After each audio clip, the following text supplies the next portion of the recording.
everyone. Welcome to the Cynthia Linox Show. I am your host, Cynthia Linox. I want to encourage you today to stay focused, and be mindful in everything, mindful, intentional in everything that you do. Keep in mind that you are the one that's at stake. It is you, it is your journey, and we are continuing to navigate through this journey of self discovery.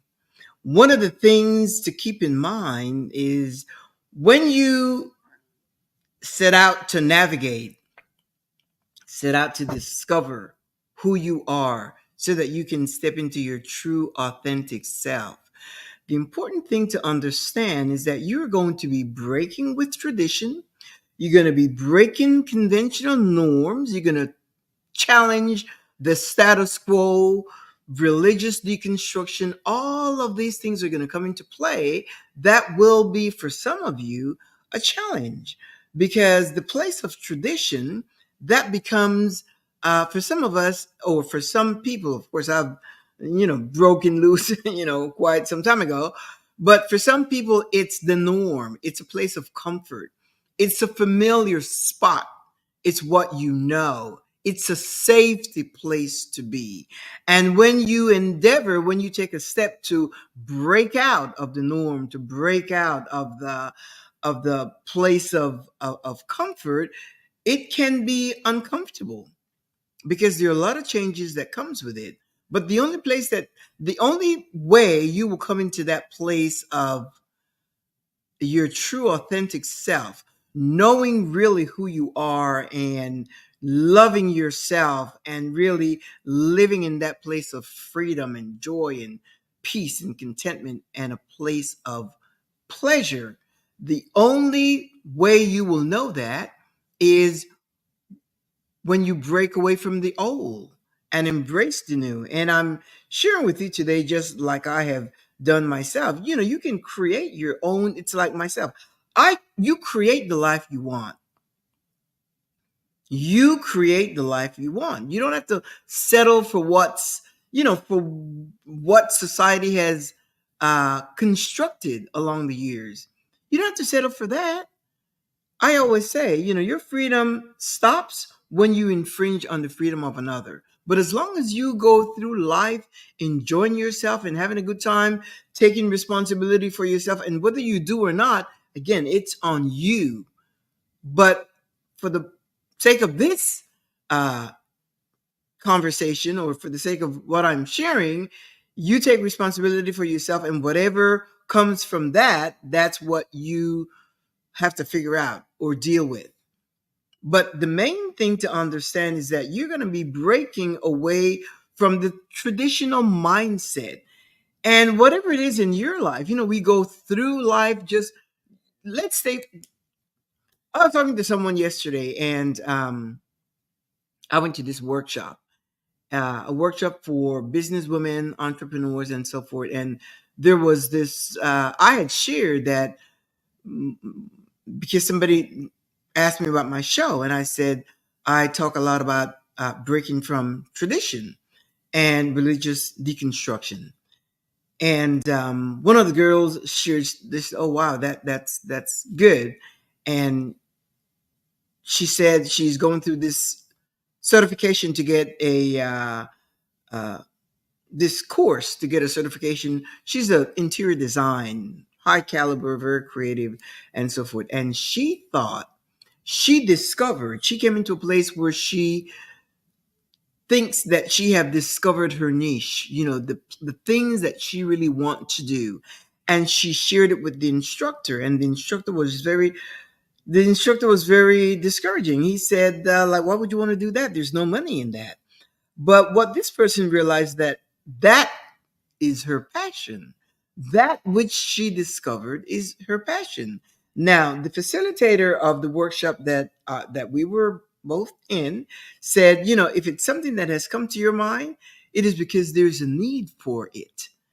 Remember, the theme of the workshop is overcoming limiting beliefs. So this woman said that her instructor discouraged her from honing in on that particular area in the design field because in his mind there's no money in that. And he also shared with her some business models, and and everything has to do with old business models, old business modality, old business ideas, and so forth. So the point is, and then she made reference to, see, it's the traditional way of doing business. And it was like an open discussion. I shared with her, I said, look, if that's what, because when you are passionate about something, it's not work, and the money will come. When you are passionate about something and you step out and do it, the money comes. So if you're in something to do, if you're working just to make money, that's why people that are working just to make money, sometimes there's a lot of frustration, there's stress, and so forth, because it brings no joy, no pleasure. Remember, I share often in my shows that the purpose of life is pleasure. So anything that you do, anything that you're doing, should bring you pleasure. You should expect it to bring you pleasure.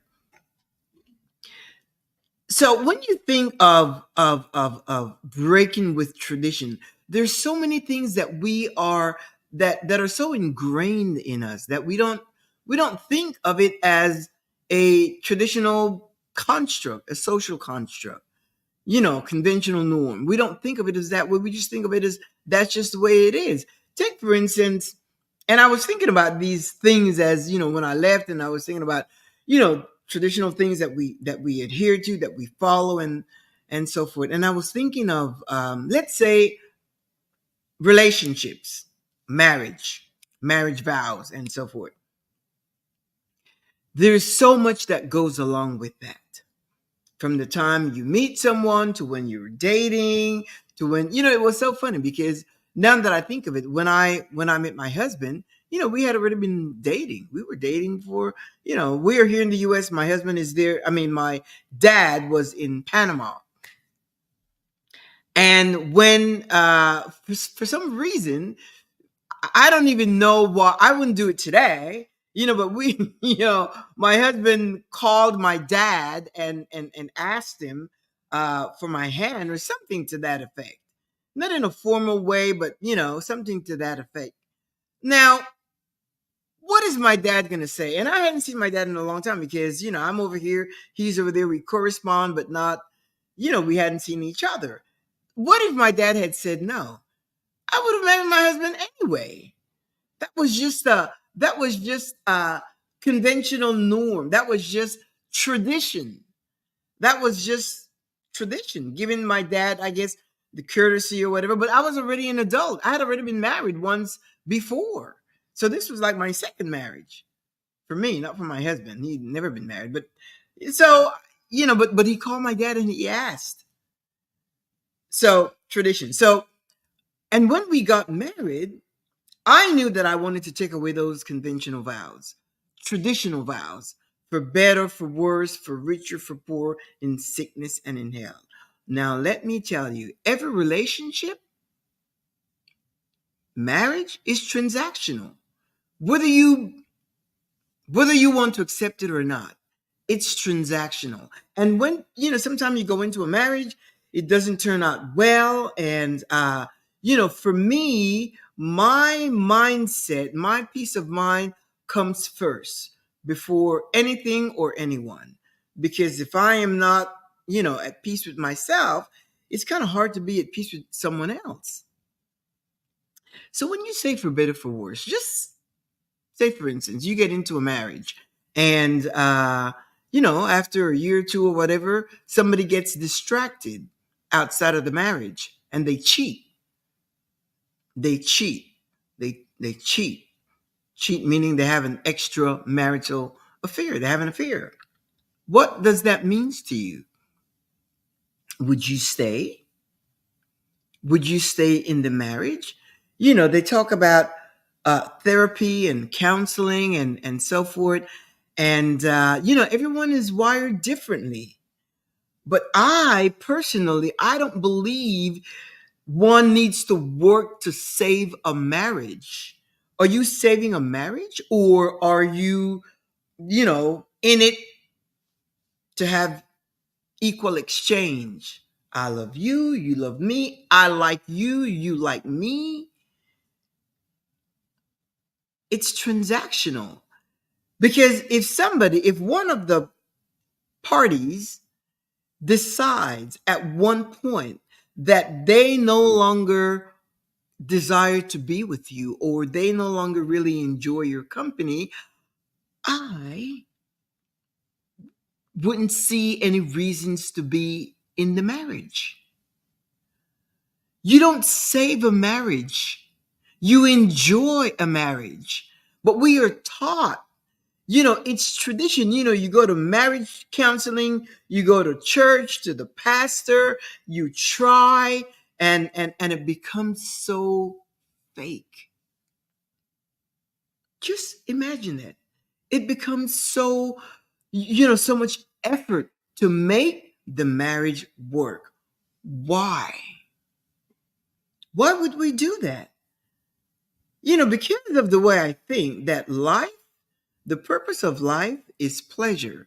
And because I think that way, I seek to gain pleasure out of everything that I do. As a matter of fact, yesterday when I went to that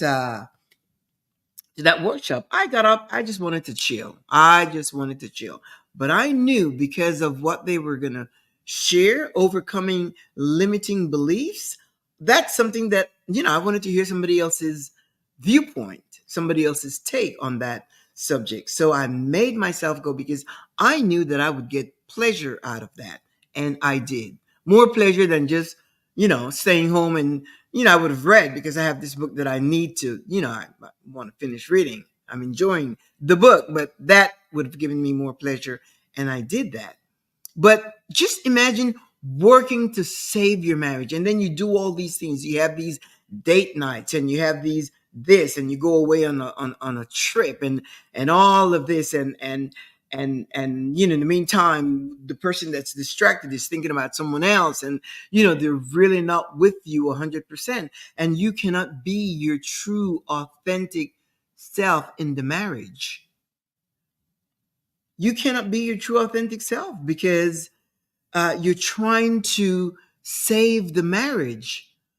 Just think of that. I know it's a little radical way of thinking, but think of it. And I guess we can think, you know, of course, and this is not painting that whole uh, experience with a broad brush. No, because I know when there are children that are involved, it's a whole different dynamics. As a matter of fact, my life, my experience growing up, you know, my dad, I talk a lot about my dad because my dad was a great provider. He was a good provider. He wanted to give us the best of everything, and he worked for it. He had a business, and then he also worked outside of that. My mom managed the business, uh, and she did very well. Now, my mom is a woman of substance. She's smart, and she manages money well. She knows how to save a dollar or to make a dollar multiply. My dad was a great provider, but he wasn't a good husband. He wasn't the ideal husband, in my view, because there was abuse, you know, mental, emotional, whatever. And, you know, I saw that, and you know, what it did to me was to set up a standard for myself when I made my choice.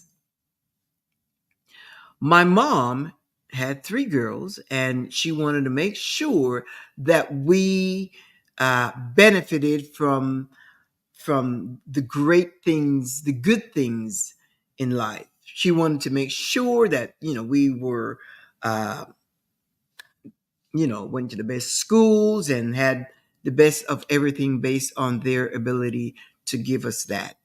In Panama is classism. So, and we were able to make life easy. They were able to make life easy for us. But my mom went through a marriage that was not ideal. And growing up, I just didn't, I could not process that for myself. So my sister came to the US and then I came. And then once my younger sister left the house, my mom, she is so brilliant. My mom, because my dad used to be absent, and my mom arranged to leave the country and she came to the US. Came to the US and got some sort of a certification for postnatal care, self-employed. And the from the moment she left Panama and came to the US, my mom lived those years of her life bountifully. She flourished because she worked, she became self-employed and she traveled, she went on cruises, she belonged to these organizations, went to a lot of functions, fashion show and this and that. As a matter of fact, she would say, there's a big fashion show and a big event happening for Mother's Day, and she would uh, buy a ticket for me to travel to New York to be with her and so forth. And then she sent for her sister. She was doing so well. She was able to send for her sister, and they came, and my mom lived a great life once she left that relationship. And I admired her for that. My dad, after she had left, he was, wanted her to come back and, cried and whatever. And that was it. Her motivation was she wanted to make sure that her kids were gone from the house, adults growing up and so forth. So she endured that uh, less than ideal marriage for many years. I don't know that I would have done that, but she did it. My point is, when we talk about a marriage, for better, for worse, do we really mean that? Do you really mean for better, for worse? I couldn't say that in my marriage because, if there was a situation of infidelity, then there is no for better, for worse. In my mind, that just doesn't, I'm not wired that way. There was a situation talking about for richer, for poor. There was a situation of these two professional couple, they're young couple. They, they got married. He has a great position, making good money and equally. So they got married and had a couple of kids. And after a while, the husband lost his job. He was like a six figure, lost his job. Fortunately, uh, the wife had a good job and was able to, well, working overtime. I think she was in the medical field or so, a nurse or something, and was able to work double and extra and so forth to carry them through while the husband looked for another job. Well, he's looking for another job, and after a while, he got sick of it. He got tired of looking for another job. So he would spend his time playing video games every day, video games, every day, video games. Every day, I mean, from morning till night, video games. And these video games, you can connect with people from all over the world. So there are different time zones. So he was on the video, on the, playing video games almost 24/7 and would not look for a job. Obviously, that affected the relationship. It affected their intimate lives. It affected because The wife had to take on extra work in the medical field. She had to take on extra work, come home, cook, take care of the kids, help them with the homework, wash. She carried on the function that she had been doing all along. And he's home playing video games. And the money is not as, they couldn't take vacations because, he had a great job, and the money was cut in half. And what she made, she had to work extra in order to be able to cover all the expenses. They had nice cars, new cars. They had a mortgage, tuition. They had a big ticket.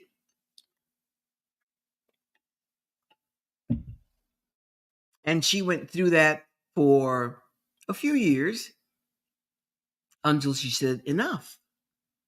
What would you do when you say for richer, for poorer?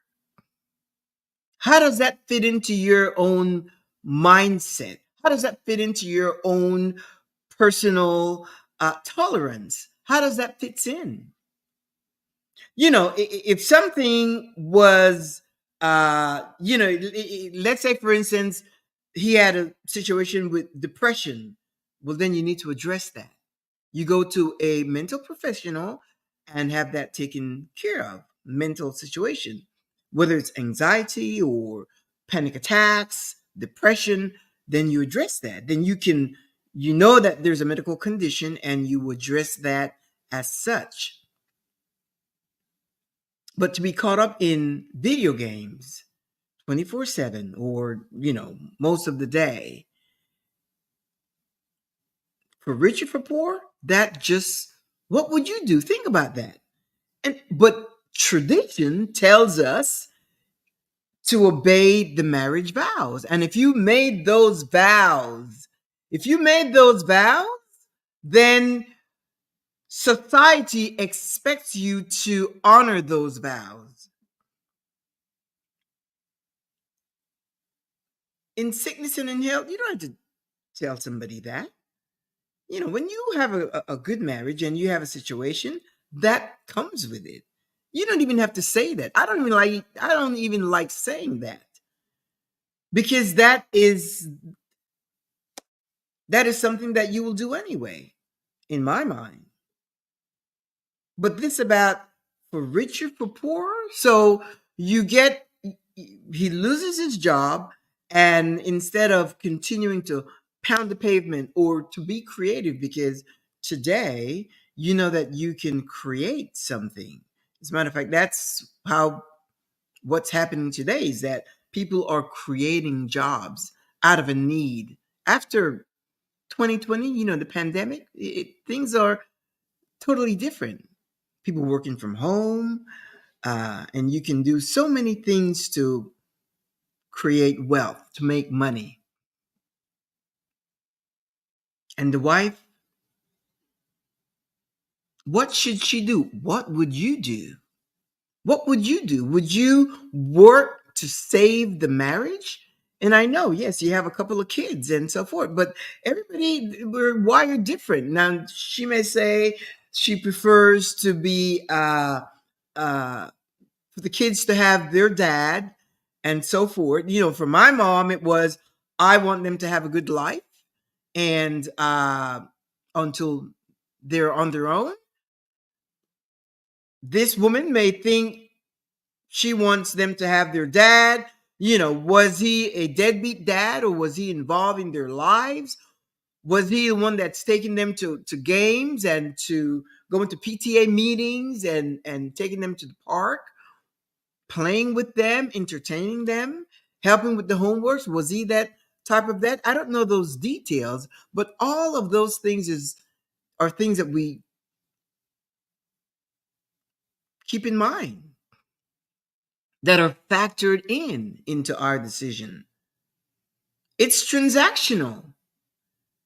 And then when you go back to the other situation, for better, for worse, do you stay in a relationship that has extramarital affair? What if it's someone from work? These are real things, my friend. When you're talking about this journey of self discovery, some of you are going through this right now. You are a place that you have to make a decision. Do you work to save a marriage? You don't work to save a marriage, to save your marriage. You work to save yourself in your marriage so that you can give your best to your spouse. Now, if it's not reciprocated, you have a decision to make. You can either, if that works for you, some women just want to be, or man, just want to be married and have a spouse and just having the aesthetic, just having the picture perfect relationship. But when you're by yourself, are you able to laugh? Are you able to have fun? Are you able to travel together? Are you able to make decisions, big decisions for the house, for the home? Are you able to go out together and trust each other with with the public in a social setting where you're not looking at each other and being jealous? Or is that the type of relationship that you have? Because that really is the ideal relationship. I was talking to a friend yesterday, and we were I was sharing some situations with her. And this is a friend of mine that she's widowed. She just became widowed a couple of years ago. Good looking girl, woman, uh independent, financially independent, and so forth. And she shared that we were talking about having respect for other women in whatever situation. And she said that she talked about having a neighbor. They're a couple, and they're very, very friendly, very helpful, and so forth. Uh, but then the wife has changed for some reason, kind of changed. And anytime she needs something done, she would call the wife and ask the wife if if he can fix this for her or help her with this or whatever it is. She always calls the wife. And she says that now she has noticed that the husband has gotten a little bit too friendly and she doesn't like it. And I said, he knows you're single, you're a good looking woman, you're independent, and so forth. And so you need to pay attention to that. But she picked up on that. I said, because if he's getting too friendly, then that's, we're adults, amigos. I said, you may want to get a handyman to do whatever you need in your house and kind of back off from that relationship. Yes, you give the wife the respect, but if he is feeling a little loose, then you need to set boundaries. And those boundaries may be, hi neighbor, morning, morning, and that's it. Because people can get distracted if they're not careful. So you go back to for better, for worse. And she doesn't want to be the villain. She doesn't want to be the person. She doesn't want to be responsible for any kind of situation in in in in someone else's marriage, because she said she noticed that her she noticed that the wife changed a little bit. And when she was away on vacation, and when she came back, the husband said, he was saying, hello, welcome back, so and so, I missed you. And she said, it's probably because of the way he phrased it. What do you mean, I missed you? Why would you miss me? I mean, if he said, we missed you, or, it's good to have you back, or something like that. But he said, I missed you. And the wife standing next to him heard that. So these are little things that come up. And we're talking about breaking from tradition. This marriage vows, for richer, for poor, for better, for worse. And you have to determine what works for you. You have to know how you are wired. And that is one of the reasons why, as you go back and discover, wait a minute, no, I won't tolerate that. I don't want that. That's not the kind of relationship that I want. Once you once you know you and you establish in your mind who you are, what you like, what you desire, what you can tolerate, what you can offer, what you bring to the table, what's off the table, what's a red flag, what's a no go. Once you know all those things about yourself, then you can make better choices for yourself. Because remember, my friend, you are making decisions for yourself. To love yourself first, you've got to love yourself more than anything else. And if I say you even have to love yourself more than you love your children, I know most of you are going to say, no, no, no, I don't love myself more. It doesn't mean that you wouldn't give your life for your kids, but in order to give them a good framework, a good frame of example, what to follow, they have to see you loving yourself, nurturing yourself, because that is what they will learn. When you take time and you say, no, no, no, mommy is taking a bubble bath, you have a seat and go read a book or go do something else. And not that you jump the moment they say something or ask something, you jump up and you just go and you just jump. And one woman said to me, she said, my life is, and she's an adult, of course, she's the mother, but her kids are adults with kids. And she says, my life is for my children. And that's okay. That's the way she's wired. It's no matter of good or bad, right or wrong, true or false. What works for you is what works for you. As long as you are honoring yourself, as long as you're honoring your own self, as long as you're honoring your own thoughts, your own emotions, your own feelings, knowing who you are. If that's what you want to do, then if it brings you pleasure, then my friend, go right ahead.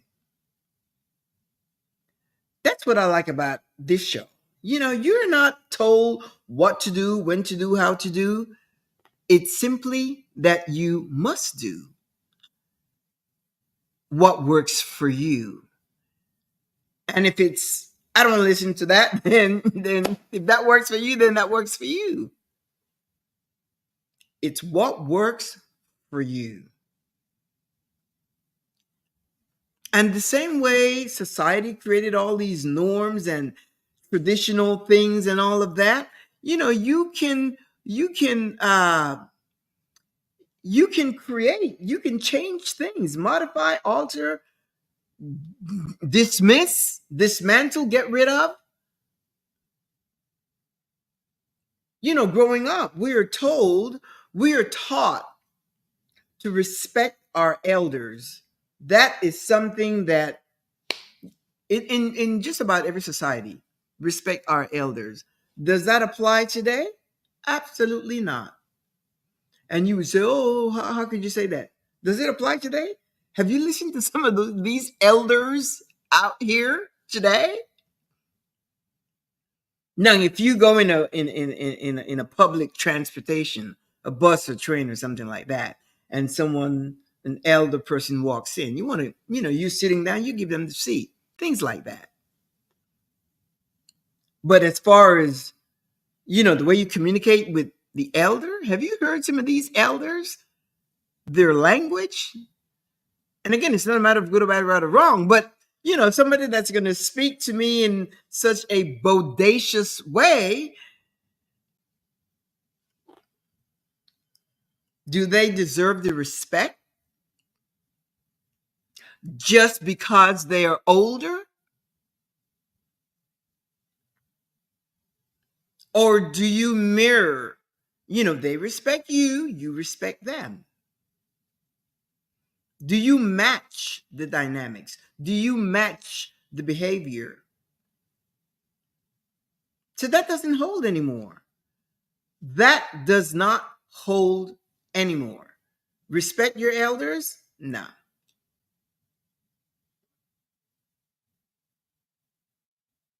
I honor, you honor your elders. You honor, and of course, this is not, again, it's not a broad brush, but some elders do not deserve the respect.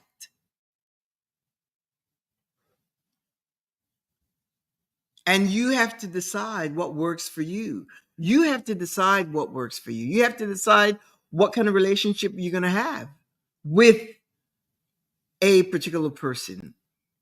As a norm, you want to do that, obviously. You honor the elder and you give them, there was this question on social media about, there's the husband and he's in the car, and then the mother is with them, and the the wife is with them, and the question was, who gets to sit in front? Who gets to sit next to the driver? The mother of the son of the spouse, or the wife?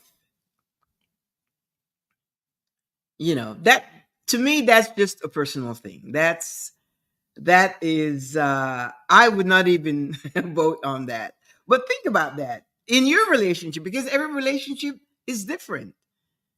If your husband is the one that's driving, and there's a seat in the front, and then of course the back, where would you have his mother, if you're female, your mother-in-law, where would you have her sit? Do you have her sit in front? And barring any kind of uh medical condition, she can walk well, she can get in the car, she can sit and so forth. Where would you have her sit? Would you have her sit in the back, or would you have her sit up front? That's an individual decision. That's a decision. But now, uh as long as it doesn't conflict with your husband's uh desires or opinion, because he may think that his mom should sit in the front, and you may say, no, wait a minute, no, I'm your wife, I should sit in the front.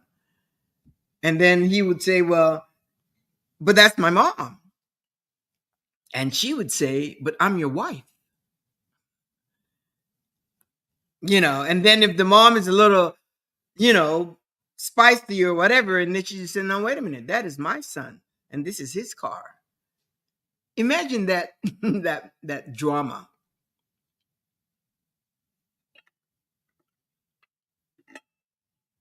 Imagine that drama. It can become a little dramatical situation. What does tradition says about that?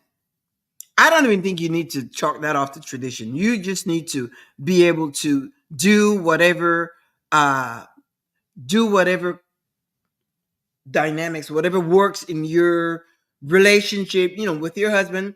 Is it something you discussed before, or does it happen, you go in front and the mom assumes that she's going to sit in the front, and then there's conflict? That's case by case.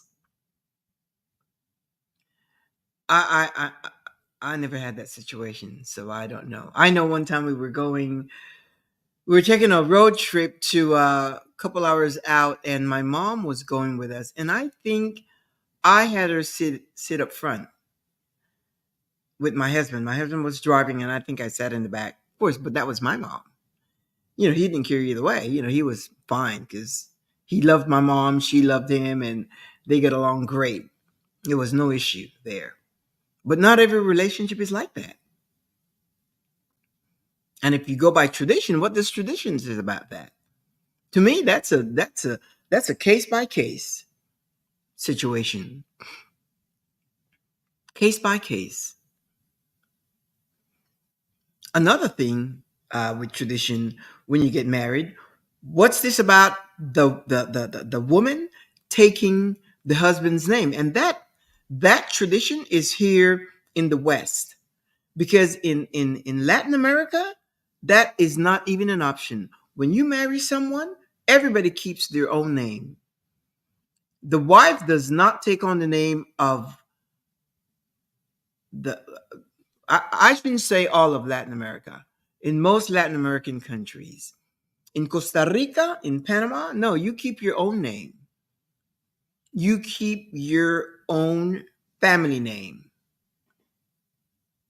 And that's just the way it is.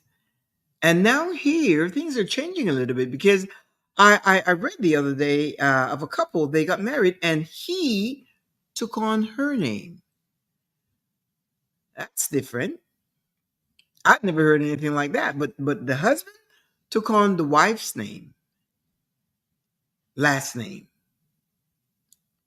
And they just a decision. They both agreed to it, and they were fine with that. I admire that. They stepped right out. They got rid of the box. They got rid of the box. They did not submit themselves to any kind of traditional norms. It's something that they wanted to do, something different, and they just did it. Of course, people were just aghast. The traditional elders around them. All those things. Christening your baby when you have a child. Tradition says, or sometimes it's superstition, that you've got to christen, baptize, or whatever the baby. Why is that? Why? What happens if you don't? What happens if you don't christen or baptize the baby? I'll tell you what happened. Nothing happens. Nothing happens. The baby grows, and whatever direction they're geared into, they either default to that, or they discover on their own path as they become young adults and adults and things of that nature. This is just so radical, and I love it because that's my mindset. And it really comes with that burning desire to know who you are, to know what you are made of, and then stepping out in a way where you're not afraid to be yourself, and not afraid of what people are going to think, what people are going to say, how they're going to view you. You're not afraid of any of that.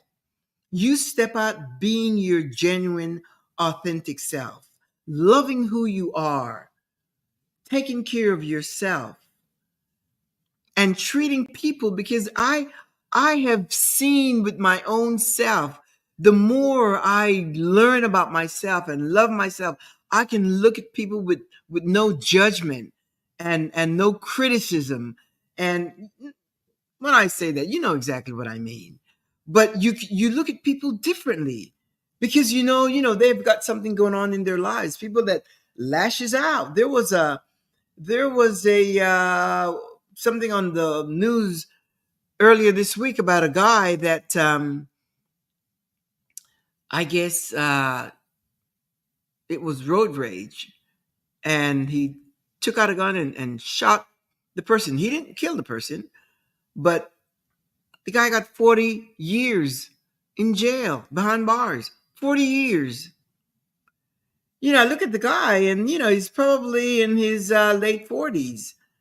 And I just felt so bad, because I'm like, gosh, we talked last week. Last week I talked about regulating your emotions. We talk about emotional intelligence. And here's a guy, just for one situation. Like, one of the things that I hate is for somebody to cut me off. I am the first one. If you put your blinkers on, I'm going to let you through. Even if you don't have your blinkers, if you're coming out from a small street and I'm here, I will stop for you to give you access, because, they need access, and somebody has to give it to them. I'd rather it be me, because when I need access, I've been very lucky. People let me through. So you give people access. But when you cut me off, that pisses me off. When you cut me off, I don't like that. But what am I going to do? I'm like, this guy's in a hurry, or, this person is in a hurry, or they don't know how to drive, or whatever. You just let it go. Why? Because if you take on that stress, if you take on that anger, it affects you, not him. And you're not going to get so angry because somebody cuts you off to take out a gun and shoot at them. That to me is crazy. When you think of, you know, critical reasoning, and that is what you get to know yourself, and you submit yourself to, critical thinking, logical reasoning, emotional intelligence, and all of these functions work for you. Why? Because you're getting to know who you are. Not only are you getting to know who you are, but you're liking yourself. You're discovering things about yourself. And that's why this week, I'm sure you probably all heard it. There was this thing on, in the political arena. One governor said something about the presidential candidate that, the governor says that she has kids and her kids keeps her humble. And the response from the presidential candidate was, what the governor doesn't understand is that um, there are a few women that do not aspire to be humble. That to me was a home run. That to me was a home run. I don't know if the governor thought, if you need your kids to keep you humble, then you're not humble. And who the hell cares about humility? What's this stuff about humility? You know why I am so against this whole mindset? Is because people confuse confidence or humility with, when you're confident and assertive, some people think you're not humble enough. And to me, that just goes out the window. I'd rather be confident in what I know and what I do, and I'd rather be assertive than to play small, because to me, humility is such a false thing. And you're seeing it all over. You see all these people that calls themselves religious and so forth, and how they act, how they behave. Nobody, this humility stuff is a farce. So I'd rather be confident. Now you can decide what works best for you. You want to play small to placate, to render some kind of, I mean, I don't know if you think that's something honorable to play small. So the governor needs to know that there are some of us women, because I put myself in that do not aspire to be humble. You could keep your humility, and if you need your kids to keep you humble, then you are not humble. You're hypocrite. And you decide what works for you. But this humility stuff, the way it's designed and the way it's defined actually, and the way people view humility, if you're quiet, if you're meek, if you're, no, no, no, no, no, I'd rather be confident, especially when when you have your truth and when you know who you are, and to be assertive. You Yesterday at the workshop, I was able to encourage so many of the women there, and I loved it because I saw in them things that they perhaps didn't see in themselves. And even the facilitator, the speaker, she did an excellent job. I made sure that I told her that. I wanted to make sure that she knew that's how I saw her. She was excellent. She was excellent. Dr. Beal, she was excellent. And I really gained from that whole workshop. And I told her that. Now, if I wasn't confident and assertive, it probably would not mean anything to me. But I made sure she knew that I I was there because I wanted to be there, and I enjoyed every minute of what she shared. And she was so flexible as well, because I think she had in mind to have some sort of a hands-on demonstration of something and whatever, and it wasn't flowing that way because we were all chiming in and sharing and so forth, and it was going so well, and she just went with the flow. And I applaud that, because she wasn't structured like we have to do this and this was my agenda and this was my, no, she went with the flow, and we were all able to contribute and participate and give our take on certain things, and our encouragement to each other as they share their experiences and so forth. So you see, when you're confident, you can do that. Obviously, she was also confident in what she had to present and share, and she just knew that it would have been okay. It was okay that she did not stick with her agenda.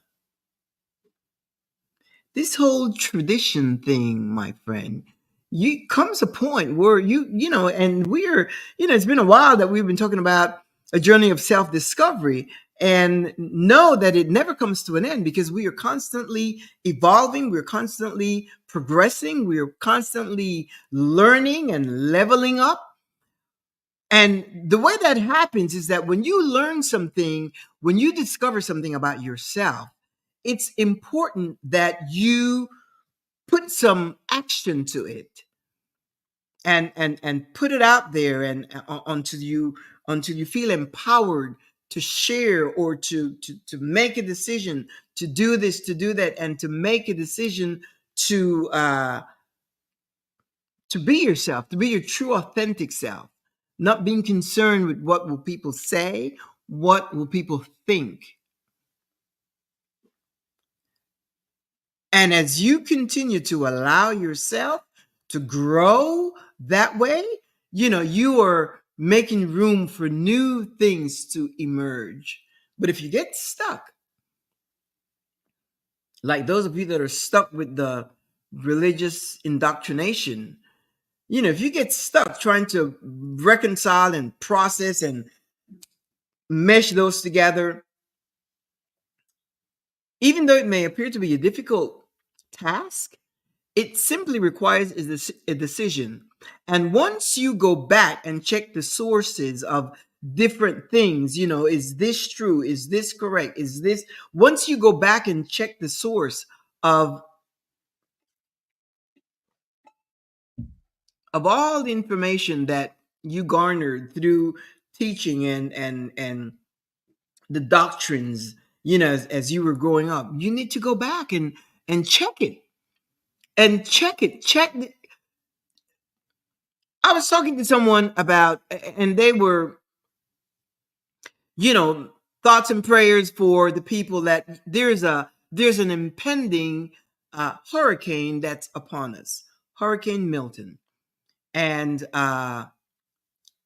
you know, people are thoughts and prayers that people don't lose their house, that there are no fatalities. There's just a lots of thoughts and prayers for that. And I said, if you are praying to the God of the Bible, and I say the God of the Bible because that's the God that is taught in our social structure. If you're praying to the God of the Bible to intervene, to circumvent anything, dry throat here, to intervene, to circumvent any kind of disaster, to the extent where there are fatalities, people losing their homes, losing everything, because that is so devastating. Now, think about it. Would it not be easier, or does it not make logical sense to pray that the strength of the hurricane is lessened, or that it stops, or that it just dissipates and vanish in the ocean?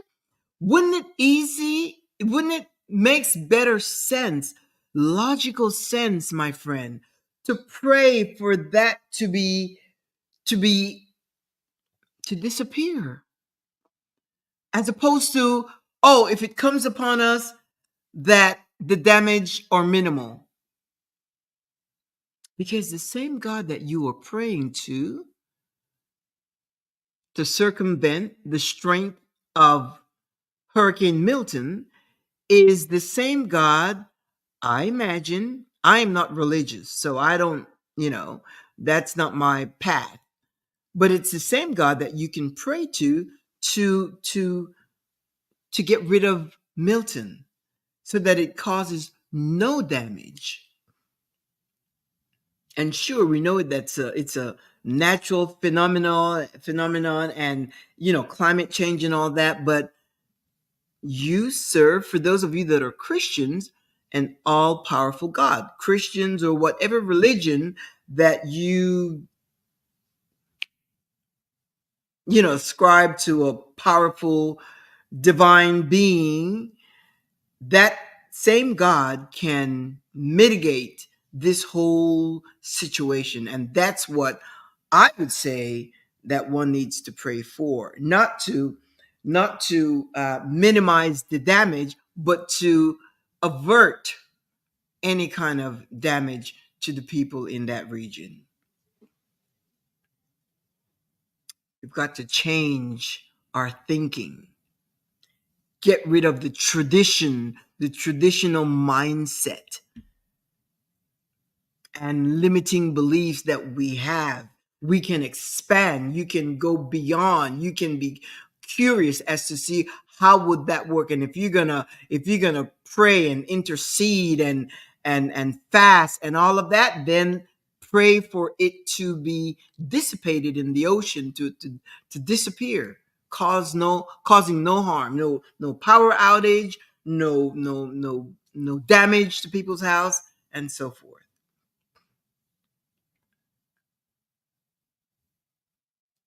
We are breaking with tradition, and it comes with this whole journey of self discovery. It gets, I don't want to say it gets tough, but it becomes challenging. And it all depends on the passion that you have for self, to grow and to become your true, authentic self. I'm going to leave you with that so that you can give it some thought and start looking in your own life to see what are the areas that I am so stuck in tradition, following conventional norms, which, in most cases, there are things that should not be normal.